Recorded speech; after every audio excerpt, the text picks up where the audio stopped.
The Tsar Tank, Russia. The Tsar Tank was built during the First World War by the Russian Empire and represented one of the most dramatically misguided applications of engineering ambition to military necessity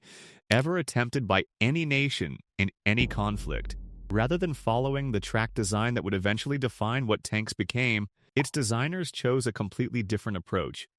Mounting the vehicle on two enormous spoked wheels at the front measuring roughly 9 meters in diameter,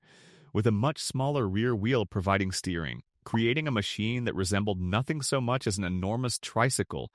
crossed with a siege weapon from a medieval fever dream. The theoretical reasoning behind the design was not entirely without logic. Large wheels were believed to be better at crossing rough terrain and obstacles than any track system available at the time, and the sheer scale of the front wheels was intended to allow the vehicle to roll over trenches and barriers that would stop smaller machines. What the designers failed to adequately account for was the weight distribution problem created by those enormous wheels. The mechanical strain placed on the rear steering wheel by a vehicle of this size, and the straightforward reality that a machine 9 meters tall sitting in the middle of a battlefield is not difficult for enemy artillery to locate and target. The prototype became stuck in soft ground during its first field test, the rear wheel sinking deeply enough that the vehicle could not be recovered, and it sat in that field for several years until it was eventually dismantled for scrap metal. A monument to the particular failure that occurs when an impressive idea meets the unimpressed resistance of physical reality. The Flying Jeep, United States. In the late 1950s,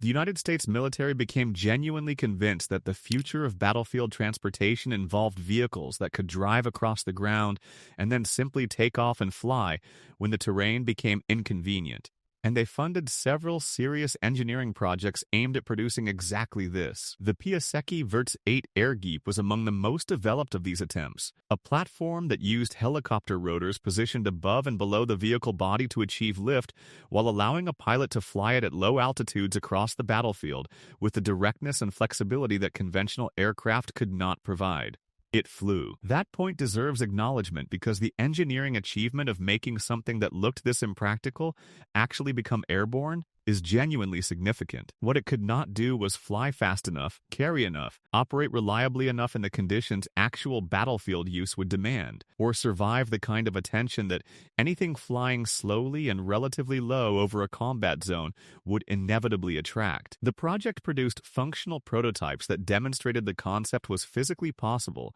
while simultaneously demonstrating that physically possible and militarily useful are two different categories of achievement that do not automatically overlap. The vision of a flying jeep navigating between trees and buildings at low altitude while soldiers directed fire from it never arrived on any actual battlefield, though the engineering work it produced fed into developments in rotor technology that did eventually find practical application elsewhere. The Antonov A-40, Soviet Union. The Soviet Union during the Second World War developed a concept so specific in its ambition and so puzzling in its practical implications that it has retained a quality of almost dreamlike improbability across the decades since it was tested. The Antonov A-40 was a tank with wings attached to it, not a tank carried inside an aircraft, not a tank dropped by parachute, but a tank that was itself given glider wings and a tail assembly so that it could be towed into the air behind a heavy aircraft and then released to glide down toward its landing zone, arriving on the battlefield ready to fight with its wings detached on landing. The T-60 light tank used as the basis for the project was chosen specifically because it was the lightest combat tank available, and even then the wing assembly required to lift it was enormous, producing a combined vehicle that was so heavy the aircraft tasked with towing it during the single recorded test flight had to release it almost immediately after takeoff because the drag was too great to maintain altitude. The tank then glided to a landing successfully, which means the concept technically worked in its most basic form, and the tank's crew drove it back toward the airfield, which must rank as one of the more surreal short journeys in military history.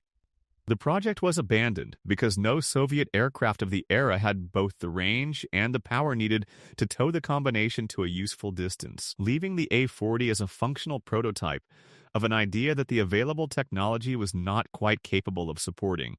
The Landkreuzer P-1000 Rat, Germany. The Landkreuzer P-1000, known by the name Ratte meaning rat in German, was a German proposal from the Second World War for a land vehicle so large that describing it in normal terms of military equipment requires a conscious adjustment of scale. The proposed vehicle would have weighed approximately 1,000 tons, measured roughly 35 meters in length, and been armed with naval gun turrets taken directly from battleships, because no gun designed for land vehicles was considered sufficiently powerful for what the designers had in mind. It would have required its own fuel supply infrastructure to operate, moved at a speed that would have made it vulnerable to almost any form of aerial attack, and presented a target so large that missing it from any practical engagement range would have required genuine effort. The project was cancelled before construction began, largely because Albert Speer, who served as Reich Minister of Armaments, recognized that the engineering and material resources required to build and operate a single Rata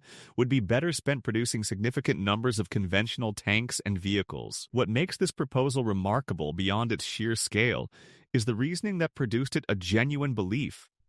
present in German military planning at certain points during the war, that bigger was a sufficient answer to most tactical problems, that a vehicle too large to be stopped by conventional weapons would therefore be unstoppable, without adequate consideration of the many other ways a 1,000-ton land vehicle could be rendered ineffective before it reached anything worth shooting at. The Caspian Sea Monster, Soviet Union. The Caspian Sea Monster was not a tank or a truck or a conventional aircraft, but something that existed in the category gap between all of them, a ground-effect vehicle of such extraordinary size that when American intelligence analysts first spotted it in satellite imagery during the 1960s, they genuinely could not determine what they were looking at. The KM Ekranoplan, as it was officially designated, was essentially a flying boat that flew permanently within a few meters of the water surface, exploiting the cushion of compressed air that forms between large wings and a flat surface at low altitude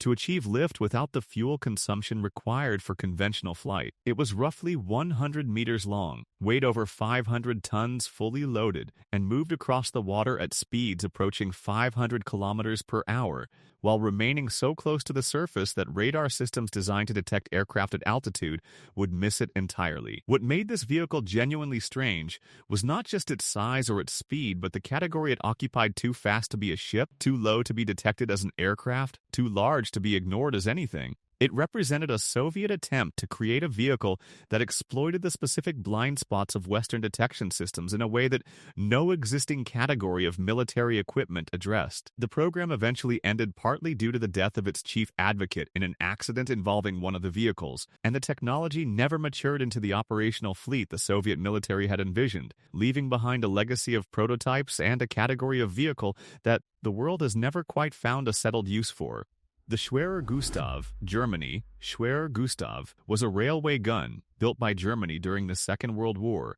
on a scale that makes it the largest caliber rifled weapon ever used in combat in the entire recorded history of human warfare. A distinction it holds not because the technology to build larger things did not eventually exist, but because the category of reasoning that produced it was never pursued again with the same resources. The barrel was approximately 32 meters long. The shells it fired weighed approximately 7 tons each. The gun required its own dedicated railway line to transport it, a crew of several hundred men to operate it, and took approximately 3 days to set up for firing at a new position. It was used in the siege of Sevastopol during the German campaign in the Soviet Union,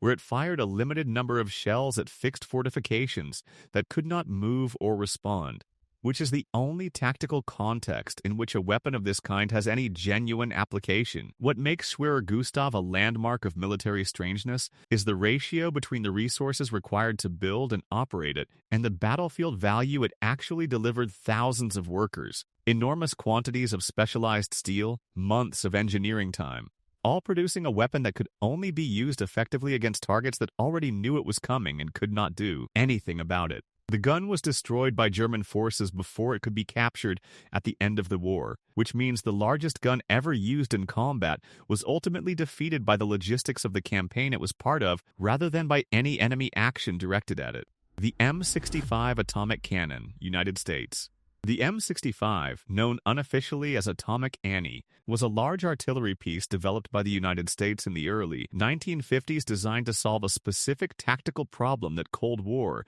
military planning had identified the need to deliver nuclear weapons to battlefield targets without using aircraft that could be shot down before they reached their destination. The solution was to build a gun large enough to fire a nuclear shell, mounted on a wheeled carriage that could be moved by truck, and thereby give ground forces a mobile nuclear capability that did not depend on air superiority to deploy. The gun was successfully tested in 1953 at the Nevada test site, firing a nuclear shell that detonated at the intended distance and altitude, making it one of the very few nuclear weapon delivery systems ever tested in actual live fire conditions. What makes the M65 distinctly strange as a military concept is what happens when the tactical picture surrounding it is examined carefully: a nuclear artillery shell, fired by a gun so large it required 2 trucks to move it, with a range limited enough that the crew firing it would need to be in uncomfortably close proximity to the blast zone, depending on wind conditions, aimed at battlefield targets in a tactical nuclear scenario, whose practical execution would have produced consequences for the surrounding region that the weapons designers acknowledged, but the operational planning around it never fully resolved.